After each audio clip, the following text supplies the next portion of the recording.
Hello. Um, so this is game two of the previous, thing, a continuation of the previous thing. I'm just gonna keep a minimum introduction because I looked at the previous video and that took a full hour. So let's not do that. Let's just go directly into this game, right? So we both keep our hands. Uh, hmm, I think this all makes sense. Probably would have liked a bit of draw. Actually, you know what? Let's not do that. Let's talk a bit more about this game because I think mulligans are fairly important. What I should have done is, I think in between here, we both finally looked at our deck lists. And what I should have done is realize that actually these deck lists, they don't have a lot of draw, but they do have a lot of money. I kept this hand because I saw a lot of money in it. I should have mulliganed because there's an excessive amount of money is, not necessarily a fair statement because there is a lot of money in these decks. I think broadly speaking, if you're a beginner, you want to have a lot of money in your decks. In this case, uh, it is a good idea that the runner has a lot of money, like as part of like a good idea, good way to build decks for beginners. So I should have mulliganed because there is, like I said, a lot of money in these decks. I should have gone aggressively for either card draw or for my breakers because drawing into the breakers is very important in this matchup, which again I did talk about at the end of the previous video. If you want to hear me talk about that, go watch the previous video, my like 1 hour long video. I'm sorry about that. I'm also sorry to my life because I'm recording this quite late, and I was gonna do these both, but you know what? Let's continue. Um, yeah. So he draws. I install the red team. I try to make money by running. I actually make a mistake here because I don't click red team instead of clicking red team. I click the run button instead of clicking red team to make the run. It was a straight up mistake. No, not actually the end of the world. Yep. And what I should do here is, well, what I was gonna say is I should have drawn instead of making this run. But I think making the run is fine. Forcing the reds, forcing them down to be lower credits. And now, yep, you immediately see the consequences of my decision to not click red team to make a run on R&D with like the basic here card instead of using the ability on this card to make money, because I run into this white space, and this white space oh no, it still would have ended the run. Okay, never mind, this is fine, forget it. Yep, Crick immediately scores this. All basically makes sense. A pretty straightforward back and forth. Yeah, running Q. If maybe the way to think of it is, if I clicked this earlier, I would not be doing these runs, or not necessarily be doing all these runs, because the reason I'm making these runs is to make money, build a good economy base, rather than to go for these random accesses. I mean, the random accesses are nice. I mean, they don't benefit me. Actually, let's just take a look. Court view. I mean, yeah, he does have an agenda in here, but it's not like I knew there's only one agenda. Like, whatever. I'm not making them. I'm not making these runs to like get random accesses. I'm making these runs to make money, basically. And I'm drawing cards, and yeah, you know, slight mistakes here and there. They kind of add up. He defends RD, makes another thing with something behind here. I continue to take money out from off the red team. I see Karuna, which will actually be, I think, a little bit relevant later on.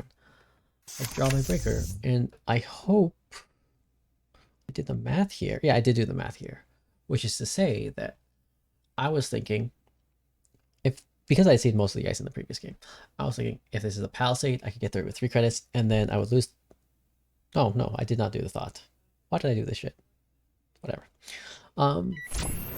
So I'm being punished by another thing, which is to say that if I did not spend the click and the $3 to install this cleaver, double white space, I would have been able to get into the server.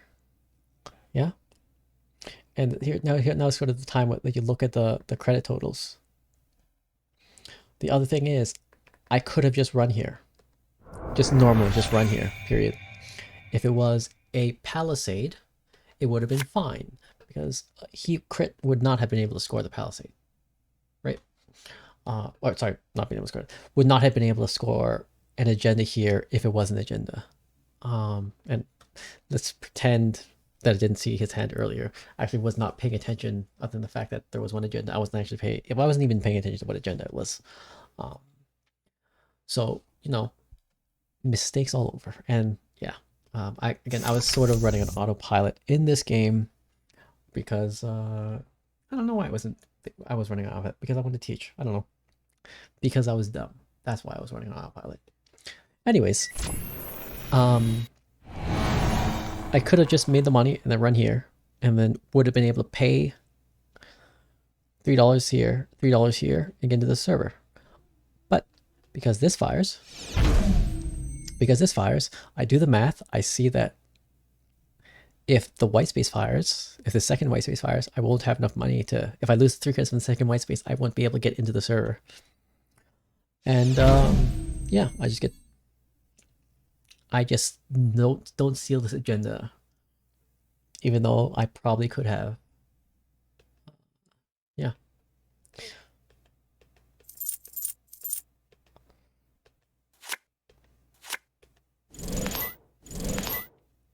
Oh, but I do it later on here. And you know what? The thing is, Crit was nice enough to let me take this back because I didn't like do the math, because what we did find out is, I actually looked it up. You're not allowed to spend overclock credits on the white space. So actually this what's it called?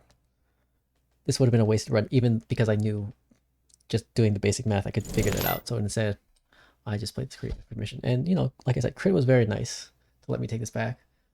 In this case, because all the information was open, I mean, I think it makes sense. But like, he had the right to just say, no, don't take this back. And I would have just had to live with it, just wasting an overclock and 3 credits, face checking this, or not even face checking, just running face first into the white space for no reason at all. But yeah, he was very nice to let me do it, take it back. And he is able to score this server. I'm sorry, score this seamless launch. Yep. I don't know what to say. I was just not thinking like 3 turns ago. And as a result, Crit is on not only on 3 points, and here we just realized that we didn't clear our thing up, which we did. These games should only go up to 6 points, but JNet did not support it at the time, so we have to manually gain an agenda point. And yeah, in this specific case,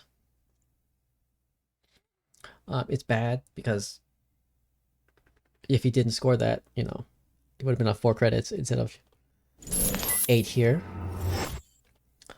And also, I would have had 2 points. You know, the consequences isn't the basic consequences of my actions, of my poor play going on right here. So here I go, you know, aggressively drawing for my breakers, and then what I do here is I play trade lightly to go on here to make a run on R&D. Basically just so I would spend the card. You know, I was not expecting this res here. And actually I did talk to Crit afterwards, is that he already paid the 4. He's decided to, you know, do it just to live with the fact that he paid extra money, because apparently he did not notice the fact that I played this trade lightly. He just clicked it because he thought it was $1. Yeah. I ran this because I knew that if he draws an agenda here, he would get like, I would not be able to get into here. I mean, I would have to pay $6, which isn't, you know, the end of the world, but it's still $6. But I didn't want him to draw an agenda here. And like I said, I didn't know that I didn't know if he had Jin in HQ or not. I don't know. I probably just wasn't thinking. Oh, right, that's why. Just so I could see, just try to clear it out before anything bad happens. And I also played the jailbreak because I was going to draw for my last click anyways. Here we go with the end of the turn. He gets money. He gets more money. He gets even more money. Yeah, I think this is the point where we talk about the fact that he accidentally did spend extra money from the tread lightly run. But it's all, yeah. Actually, let's actually take a moment here and talk about, you probably didn't need to play the third government subsidy, because being on 13 credits is probably enough. Probably better to secure your servers one way or the other, but I don't think it's like the end of the world, his mistake.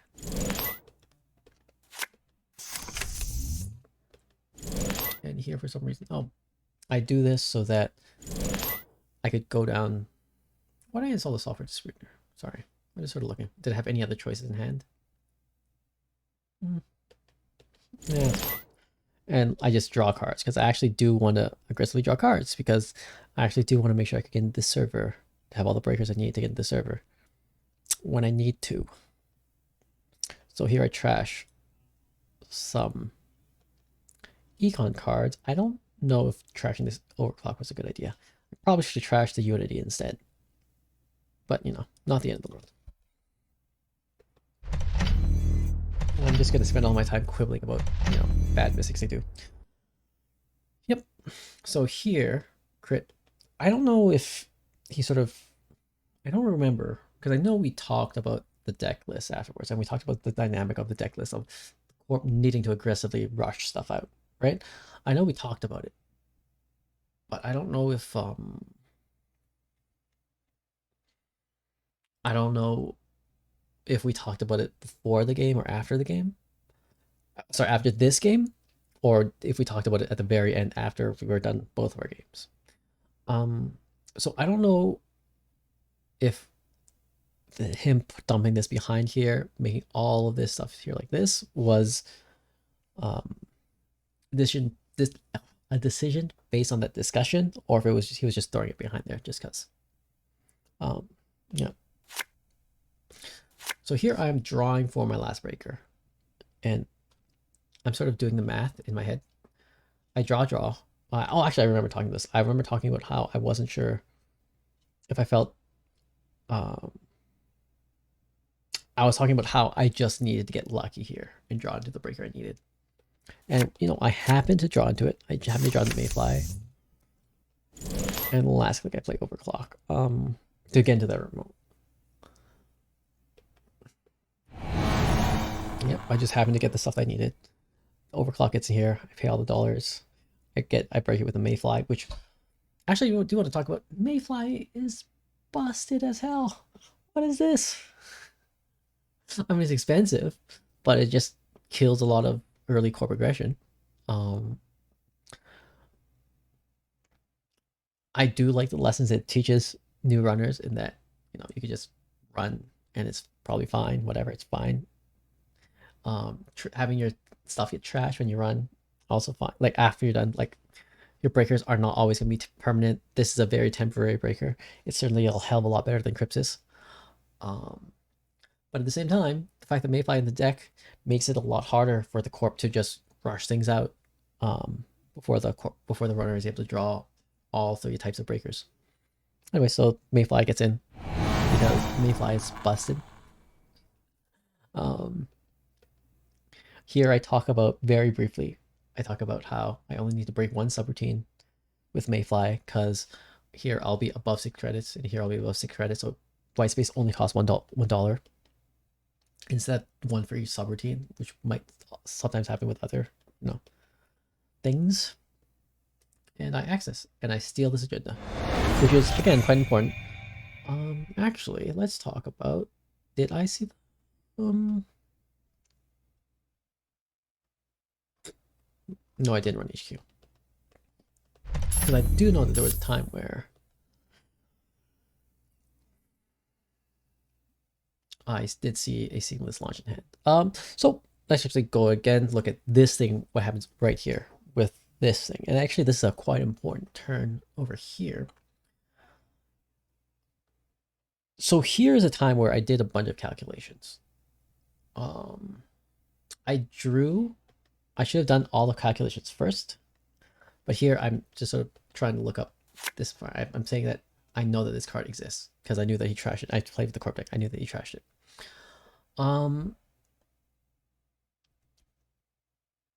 So the thing about this one decision over here is that I should have done the math. I was drawing here because I wanted to draw into specifically this Carmen, which would be enough for me to get into here, in theory, but not actually, because after I did the math, I realized if I paid $5 for the Carmen install, and did I actually see? I did see Carmen before, but I didn't actually know the math. I just knew that there was a Sentry Breaker in this deck, or assumed that they would definitely have a Sentry Breaker in this deck.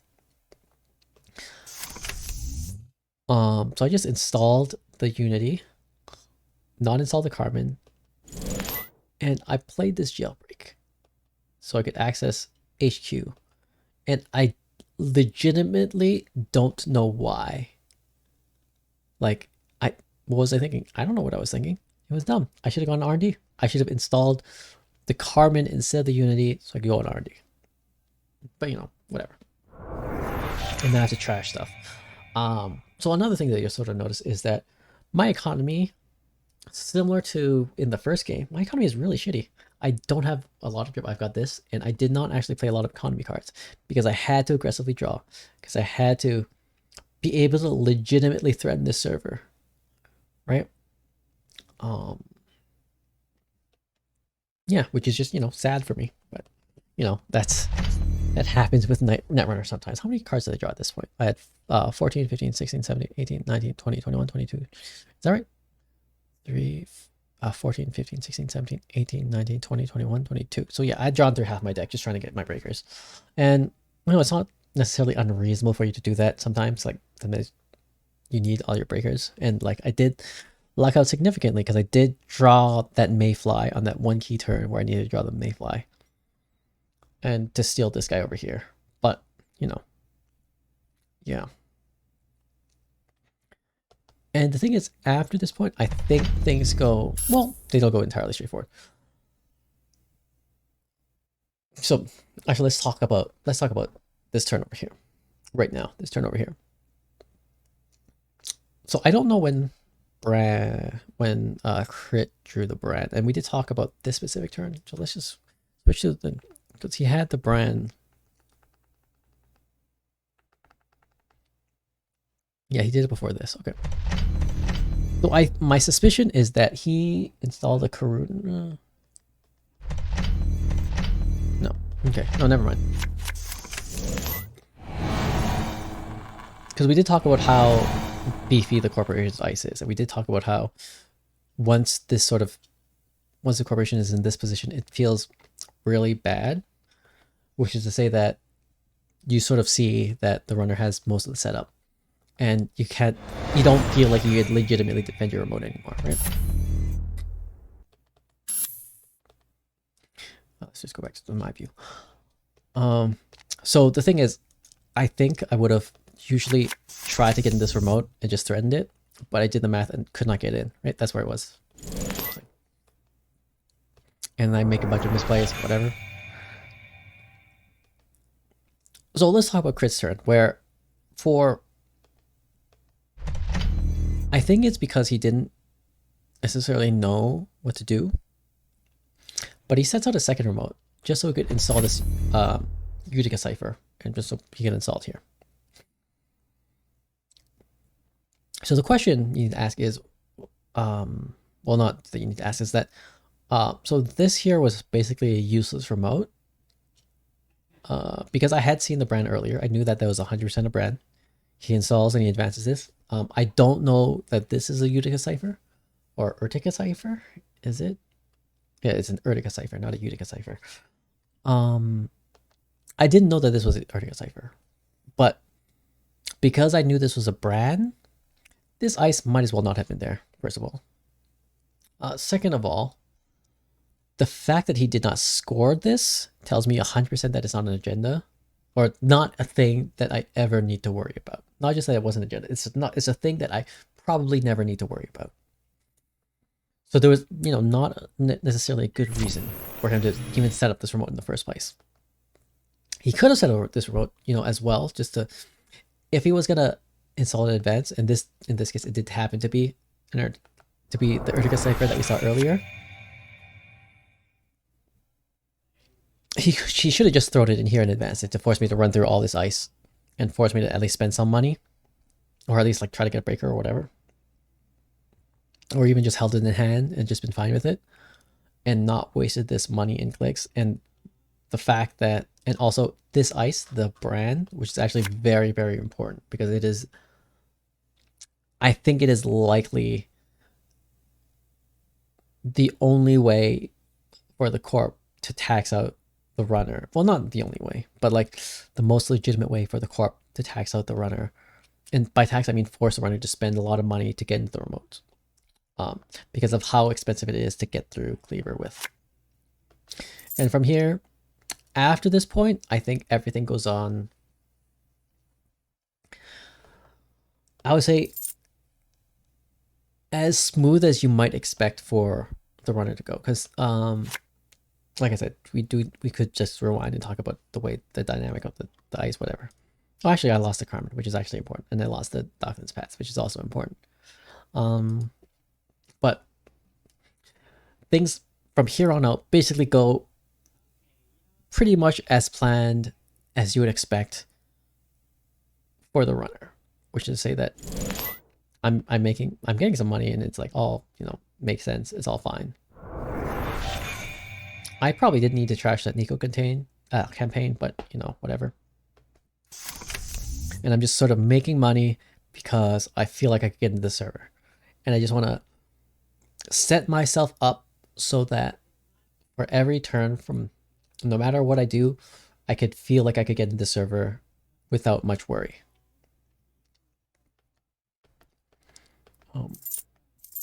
Yeah, because like committing more ice here, also don't love it, but whatever. Decisions were made. I continue to make money. Yep, all fine. Actually, what I should do, I'm not sure if I knew.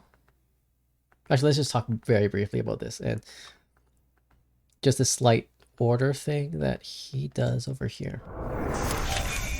That Chris does over here, or Crit does over here, which is to say that I see the Tithe, I see the Nico cap. Was he here? So we install something here. Oh,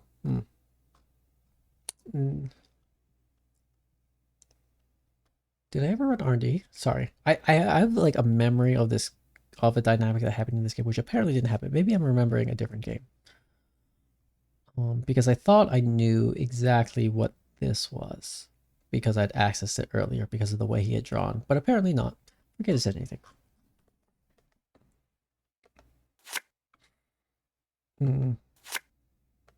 But yeah, I just do sort of standard stuff. I get money and I make sure that at the end of the turn, I can always get into this remote if I really want to.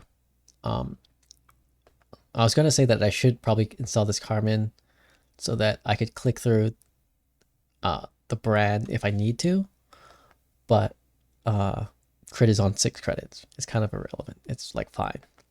If I want to, I could tread lightly to get in the server to make sure that he can't risk it if he installs and advances something in here.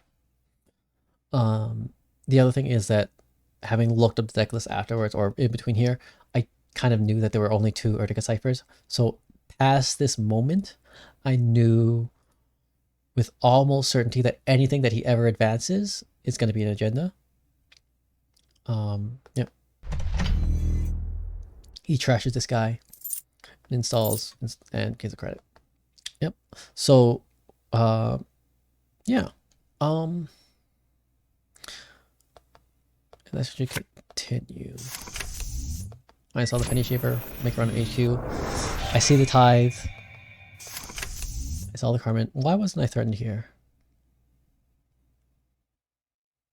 Oh, I know why I wasn't threatened here. Because I knew that another thing that comes in the deck list regarding talking about the deck list is the seamless launches are actually very important. Because I knew that having played one seamless launch means that there is no way for Crit to, first of all, because he's at 3 points, not actually 4 points. It says 3 points, but he has to score 3 points to win the game, right? So I could even let him score another superconducting hub or another off-world office and still not lose the game. I am just playing control runner from here on out. I'm just making sure he doesn't get, I could let him get to 5 points, but and guarantee that he'll never get to 6 because of the way the game has run out. So if this is a, what's the word I'm looking for? If this is a send a message, which is the 3-point agenda in these deck lists, he would need double seamless launch. He would need to play 2 of these cards in order to get from 0 advancements to 5 advancements, which would help him win the game. I could let him score another send a message. I could let him score whatever, and I don't need to worry about it. Because unless he scores another agenda beyond that, he's not going to win the game. And I think I am set up to the point where I don't need to worry about that, right? The other thing is that I remember, I wish the stack was here because I remember the Penny Shaper was the second last card in my deck, and I remember being sad about that, but you know, it's all fine. None of my cards from here on out are all that relevant. From here on out, I could just click for credits, make sure I have, you know, 1, 2, 3, 4, 5, 6, 7, 8, 9, 10, 11 credits to get into this ice, to get past the server, basically. And that's all I need to worry about. I knew that one brand was here. I also maybe need to keep more money in case he wanted to install another ice beyond here, which he actually does. And it is like kind of concerned. You know, it's not the end of the world. He installs something in here. Oh, actually, this is where it was. Where at this point, he gets it. Yeah. So I know 100% that this is a Tithe because I saw the Tithe at the HQ. He hasn't drawn any additional cards since then. So I know that this is 100% a Tithe. And I know that sometimes I can let it trash. And Tithe is this guy right here, which is, you know, extremely porous. And I also kind of don't care about the cards in my hand at this point, really. So I could let it fire and be fine.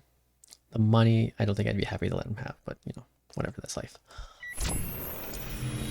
So here is sort of a weird thing that happens where I approach R&D, and I access a seamless launch. And actually, now is actually the time I do the math in my head where I know that he could draw the seamless launch and be fine. But I do want the game to end eventually, right? But I still choose not to run the server. Because I did the math and thought, okay, I could let him even score this with the seamless launch and be fine. And he does. He scores it out. And I'm just like, whatever, it's fine. He gets to 6 points. He'll never, ever get to 7 points. Because I could get into this remote fine from now on. I mean, I could also like start counting the assets he's got, the upgrades he's got, but you know, whatever. I'm not stressing too much about it. And from here on out, I'm just gonna run R&D every turn. I trash this guy, I run R&D again. I run R&D once a turn, and I click for credits after that. And that's basically what I do. Actually, this is where the dynamic happens, where he does his mandatory draw, he installs an ice here, and then he does another draw. Now I also know that this is the Palisade. I know this is Palisade, I know this is a Tithe, and there's this mystery card in front of HQ, right? And now this is an unknown ice, right? Yeah, nothing of too much relevance happens here. I'm just sort of running R&D, which lets him get a free res there, and just trying to ensure that he is unable to draw, not unable to draw, because he could always, like, you know, click to draw, but trying to make sure that it is difficult for him to draw an agenda, and trying to make sure that I have enough money to get into this remote if I really need to get into the remote. And actually he does click to draw. It does throw something in there. So I remember doing the math here and thinking, okay, I'm gonna clear this out. I don't want to run into this remote unless I have to, because it is still 1, 2, 3, 4, 5, 6, 7, 8, 9, 10, 11, 12, 13, 14, 15, 16 credits. Right, that is not an insignificant amount of money to get into this remote. So I just run into R&D first, just because, you know, I don't care as much. Oh, also the other thing that I want to talk about is that he slightly mismanaged his money in that I see that he's on 2 credits. I see that both seamless launches are in here, so he's not able to click for credit and advance 3 times. So even if it was a superconducting hub in there, I don't need to worry about him scoring because he's only on 2 credits. He can't make the money, right? But I end up stealing here anyways. And like if I didn't steal the send a message here, I probably would have just clicked for credits a bunch of times. The game ends, he reses all this stuff. I see that there's 2 brands here, which something to I want to point out again is that brands turned out to be incredibly important in this matchup. And yep. So yeah, I have been talking for an hour and a half. It is now 3 a.m. I'm gonna leave it here.